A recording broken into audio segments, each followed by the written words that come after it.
نحمده ونصلي على رسوله الكريم بسم الله الرحمن الرحیم۔ السلام علیکم معزز ناظرین، آج کی ویڈیو میں ہم برکت مانگنے کے فضائل بیان کریں گے۔ تو کثرت نہیں مانگے، برکت مانگیے، کیونکہ کثرت آزمائش ہے جبکہ برکت نعمت ہے۔ کثرت بھی نصیب ہے لیکن برکت خوش نصیبی ہے۔ کثرت ضروریات پوری کرنے کا انسانی اندازہ ہے، جبکہ برکت اللہ تعالیٰ کی طرف سے گارنٹی ہے کہ اس کے ہوتی ہوئی ضروریات یقیناً پوری ہوگی۔ کثرت کی خواہش بے چینی اور بے سکونی لاتی ہے، جبکہ برکت کی خواہش صبر اور قناعت۔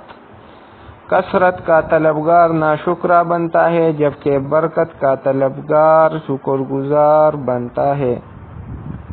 کثرت والے روز محشر حساب کتاب میں پھنسیں گے جبکہ برکت والے حساب کتاب کی سختی سے محفوظ رہیں گے۔